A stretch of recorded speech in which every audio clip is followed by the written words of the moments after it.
Alright folks, welcome back to the stream. This is Kermit the Streamer. We're doing this Ertha Day deck. It's got 2 copies of Ertha Joe, and otherwise just kind of a pretty good pump out mercenaries kind of a build. We do have some decent high-end, Calamity being the main thing that gets kind of just bonkers. This, interestingly enough, this is choose, it doesn't target, so I don't think it gets, Calamity's ability does get doubled by Ertha Joe, but a lot of our other abilities do. Whenever you activate an ability that targets a creature or player, copy that ability. So, Journey to Nowhere would be copied, all of these mystical tethers would be copied, this effect from Sterling Keykeeper would be copied, this would get copied, so you get the general idea. We've got a lot of different effects that can be copied by Ertha Joe. And then just any mercenary that we get actually gives +2/+0 instead of +1/+0. So the only thing I kind of was really hoping I could have gotten this draft that I didn't was maybe like, what is it? Shoot, I lost it.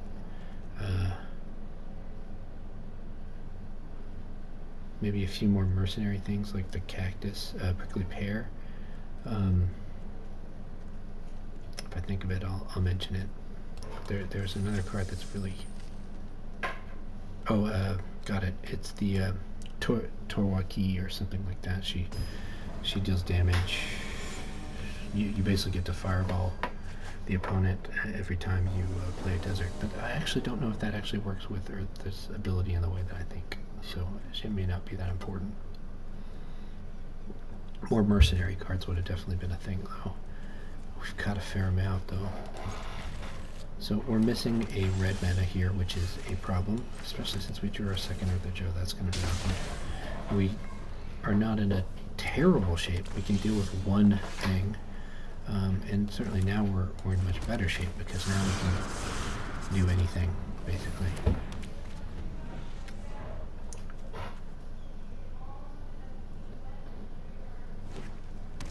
Probably should have waited to cast Crimson Roundup, I think. Should have plotted it because you could play it as the first spell and then make your next spell be the thing that gets you the mercenary, and that would have actually been pretty sweet to do with Ertha Joe here, and then just have 2 mercenaries on the board already.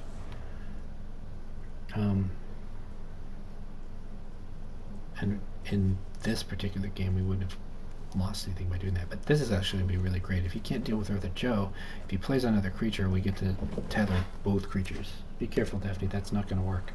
You're going to hurt yourself, and it won't be good. So he kills it, which was expected. Let's see if he can kill the second one, though.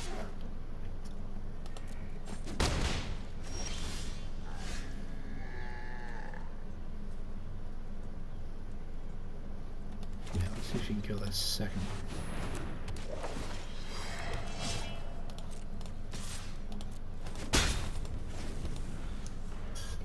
He probably can, but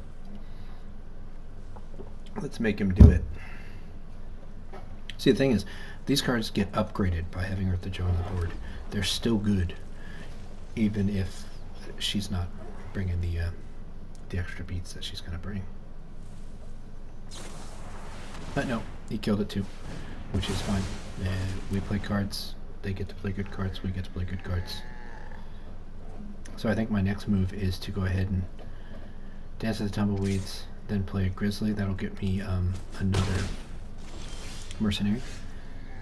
The other option would be to Dance of the Tumbleweeds for 1, and then Mystical Tether his guy. Yeah. No, I guess I forgot. You have to pay the... So this is actually a 3 mana card. So I'm going to go grab a Forest, and then I will Journey to Nowhere, I think. His guy. So that'll get me another mercenary. And then it'll just let me do some damage. It's a pretty sad board for us right now. But we still have answers for the next guy. We can just make a ton of freaking mercenaries, basically. Sad that we lost both of our Ertha Joes. We have no way to get one back. But we also can just play this Iron Fist Polarizer next turn, and then just make sure that we make loads of mercenaries, and just do 2 spells a turn for a couple of turns. Daphne, up there! Stop playing around. Please have reach, and sometimes it counts as secret reach. So we'll just, hold on, let me make sure. Dang it.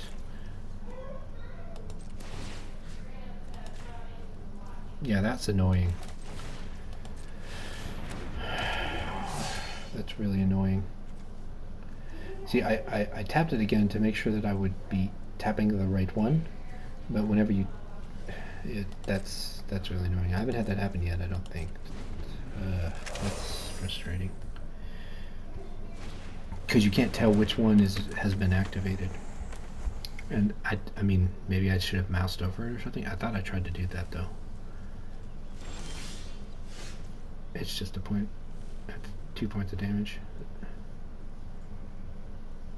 Okay, so making 2 spells would be great. I don't think we've got that option.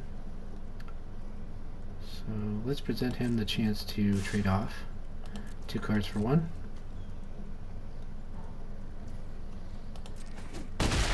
And then make a Cactarantula. He's going to have more removal. Let's have him play disadvantageous probably. And we've just got reach for days.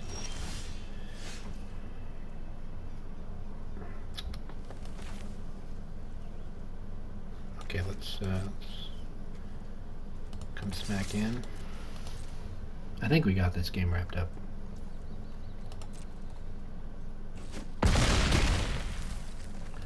Because now we're going to double spell.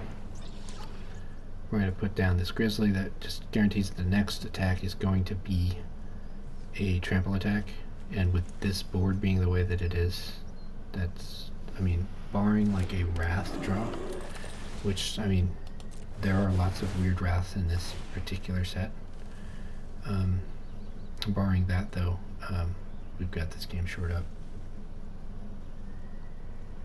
And I don't think the opponent could have done anything better than how they played. They did just fine. We had more cards that they needed to deal with than they could deal with in the end.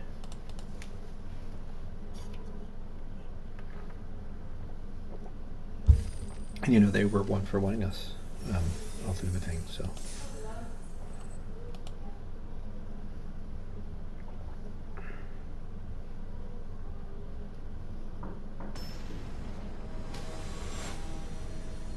We just got better action from the top of our deck.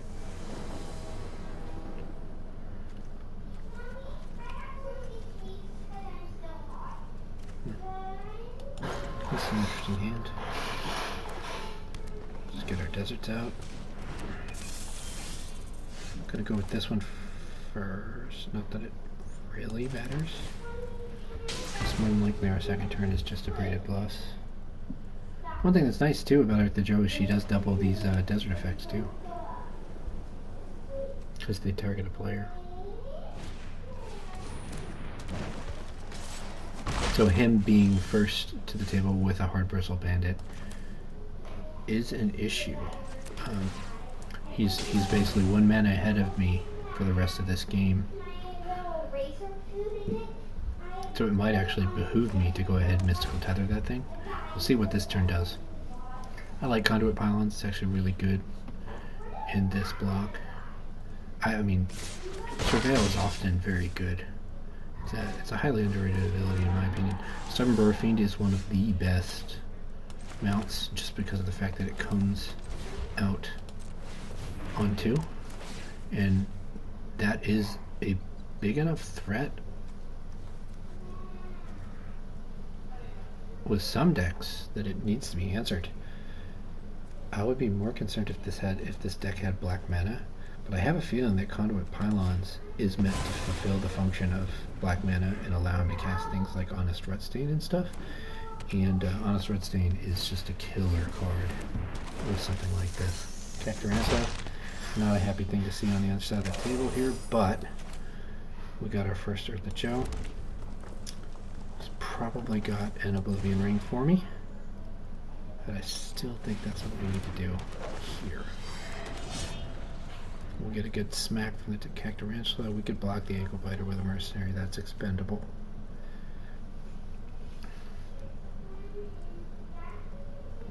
Hope to draw land here, play Brimstone Roundup, and maybe Dance of the Tumbleweeds. We gotta take 6 here. We can't do that for long.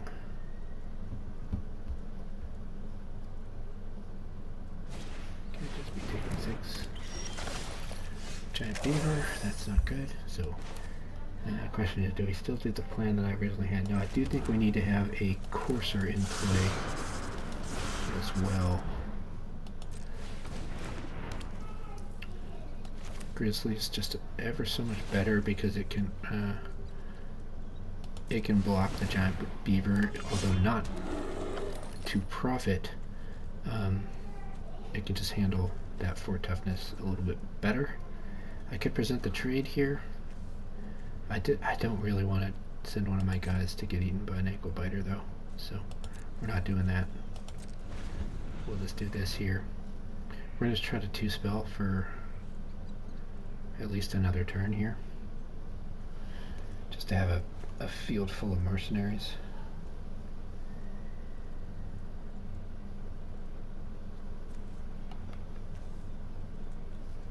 One thing that's nice too here though is we can saddle up and also beef up this Grizzly if we go on the offensive, but I do think our opponent wants to attack here. Whether he will is a giant question mark.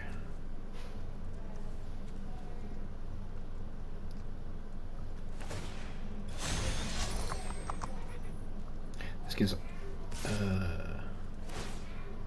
no, it doesn't give all of his guys trample.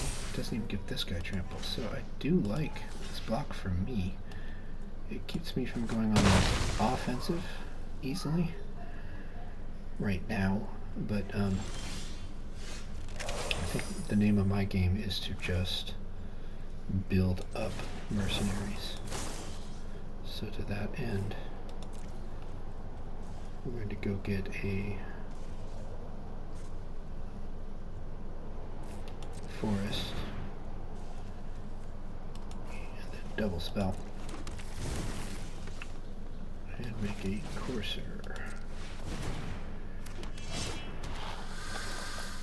Now here,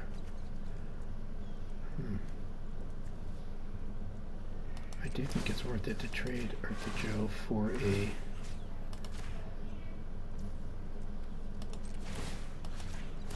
Cacturantula on this board.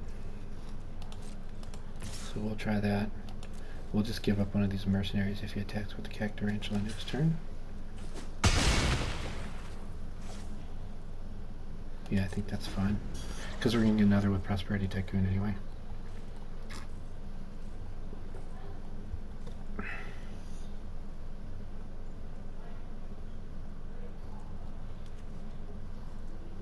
And I do want to go ahead and give one of these up because I can't afford 6 damage right now.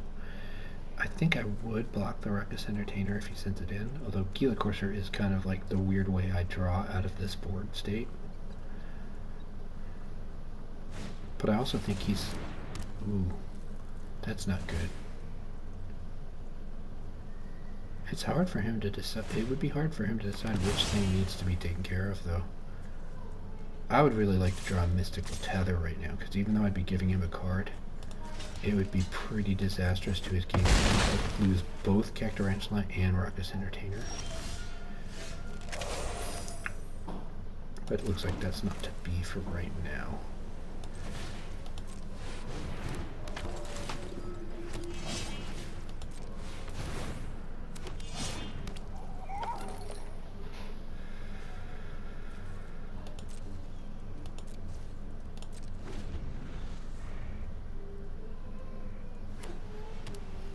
don't know how I handle this board state. I don't know how he handles this board state either, really. Attack the entertainer. I can block, but how I do it is really the question.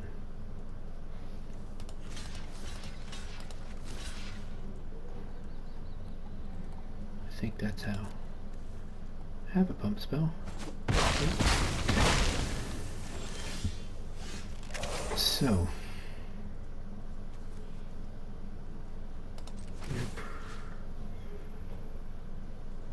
pretty easy here, I think.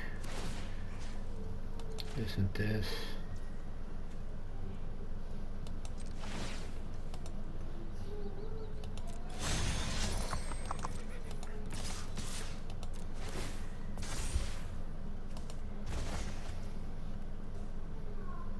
I can sacrifice a token to give this guy indestructible if I need to.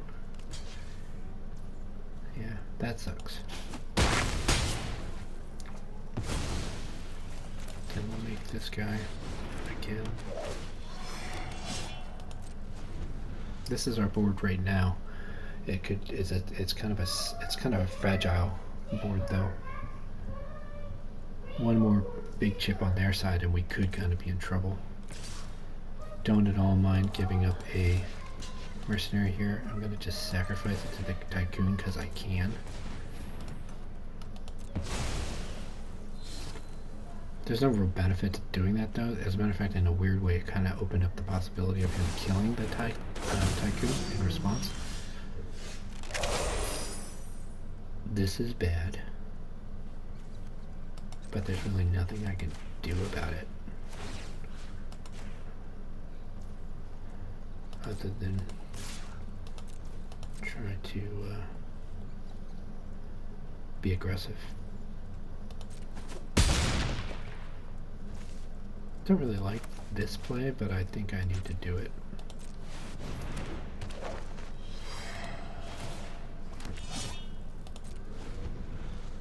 The trample here is a big problem.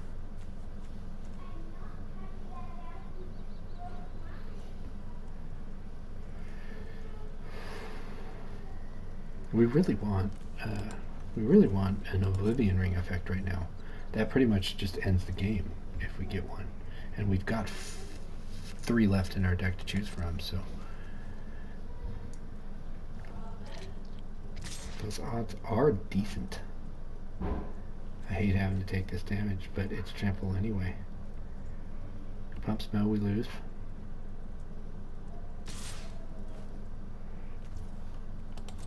Well, we can't take both, so we do this, and pump spell, we lose. I would have just mercenaried here. It doesn't really matter, weirdly enough. So an Oblivion Ring style effect is what I really want right here. And we don't get it. We get Hard Bristle Bandit, which is not going to be the hero that we need.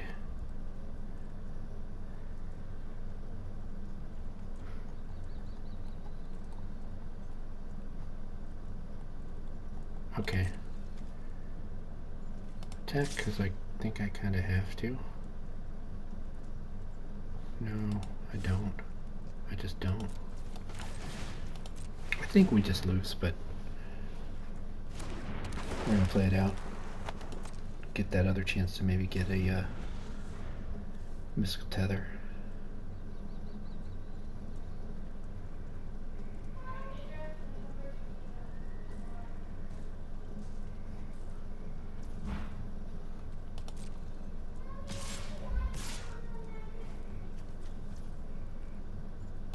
This is good. That's about the best thing we could hope for, actually. 6 damage.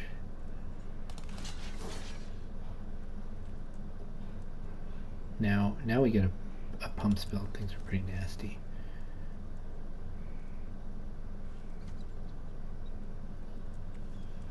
But dealing with that that railway brawler Means that we're actually kind of weirdly in this game still.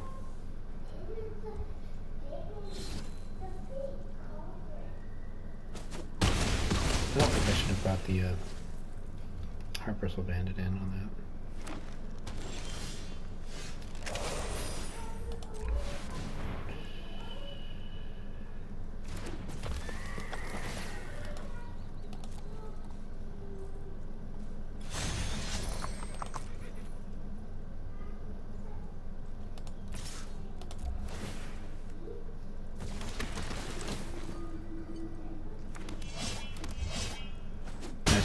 Ugly. That's just so ugly. Calamity. That was fantastic. I mean, I think we were good from there, but that top deck being Calamity was a little obscene. So we're going to do one more match, and then I think we got to call it a night. It's pretty late here, and we just went down to Austin for a little surprise vacation, so it's been a long day.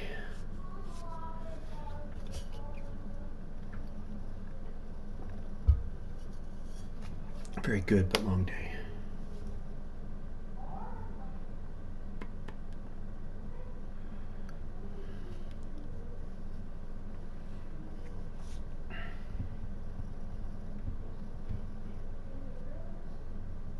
Checking the time, almost 10 o'clock.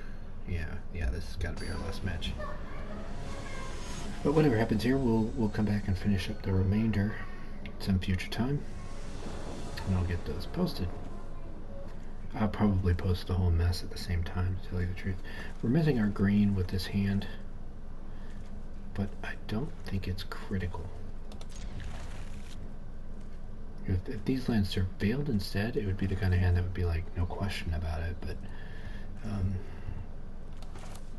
one of the things that makes me more likely to keep hands like this is the fact that I've got the two deserts, though, that do give me green as well as some basics in here.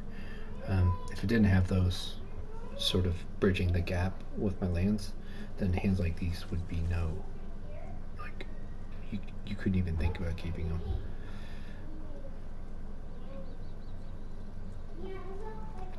This is a real slow start, though. I mean, all it takes from the opponent. Whoa, they just passed through both of their main phases. Yeah, okay, so we're not going to count that one as an actual game.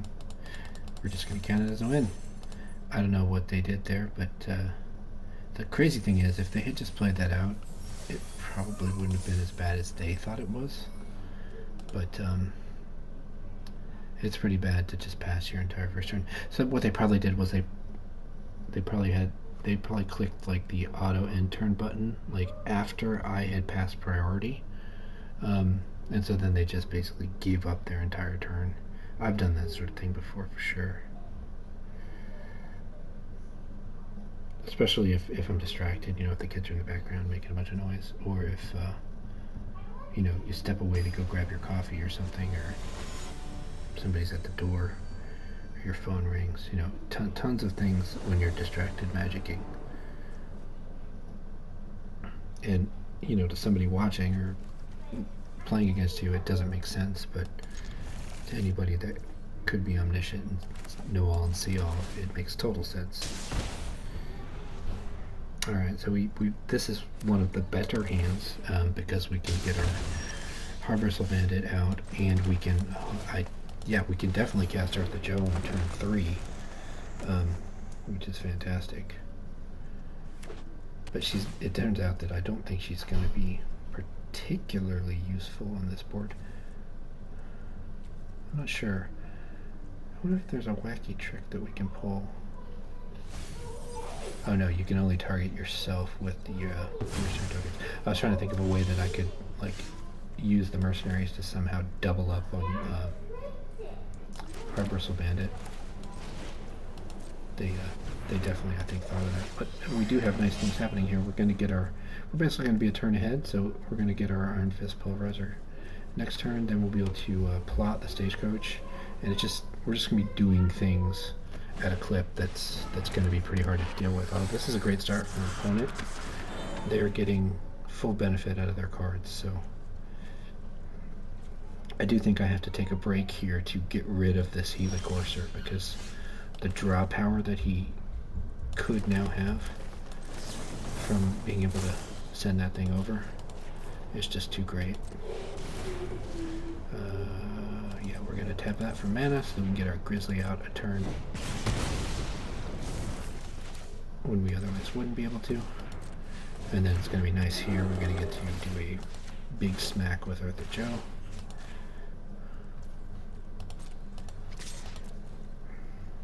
I can't really do anything about it.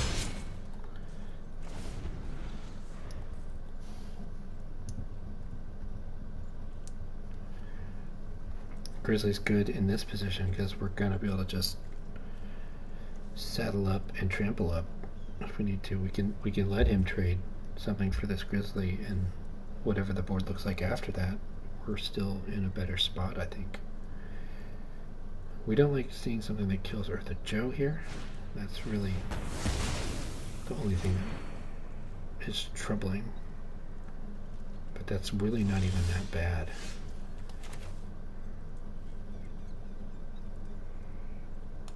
So I'm going to make the Pulverizer. I'm going to go ahead and saddle up with this, the Bandit. And then we'll just go ahead and make it an extra tough smack. He probably blocks here. I would. But we're still fine with that because we've got a really big board. He can't catch up to this. He can play a land, play a 4-drop. I don't think there's anything at 4-drop that can tussle with this Iron Fist Pulverizer. Getting to plot this or just cast it. Yeah, we hard cast it, we still get the special ability. So I do think it might be just fine to go ahead and hard cast it here. The only thing you're cool, that's nice, but at the same time it's not, because that's not the thing he needed right now. Now I get to come in, smack for a big hit anyway, and this is really kind of an offensive fast start card anyway. Really, yeah. So that Bovine Intervention didn't really do what it was supposed to do for him. You know, it did get rid of a bigger threat, but he still had to give up his own creature to deal with the token that he gave me. So that's why I'm just not a big fan of things like Bovine Intervention. So this board is not unwinnable for him. The Harbristle Bandit doesn't matter to me anymore. But this that Starfall Savant is very good, but I'm gonna wager that I can outrace it. I could be wrong. Could absolutely be wrong. But something like Form a Posse right here will just end the game. I do also think another beneficial card could be just any of my Oblivion Rings. I've got 4 of them.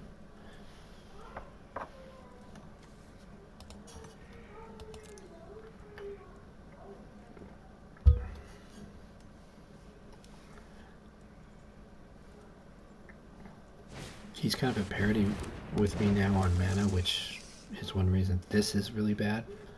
Because now, if he attacks here, he's on his way to taking back the board. And I can't attack anymore. So he's definitely ahead at the moment.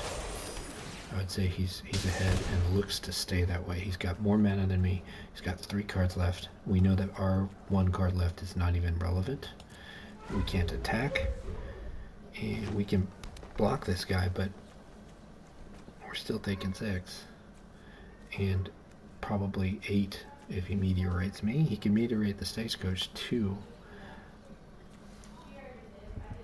And that could be quite good.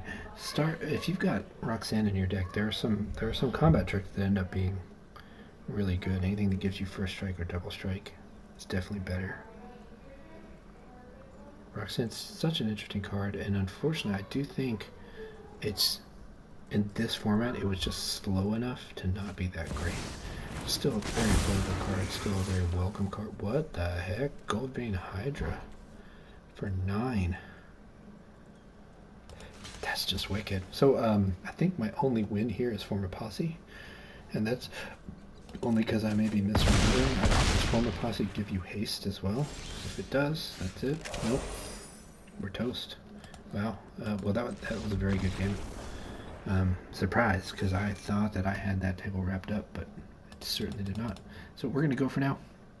Time to go to bed. Got work tomorrow and all that.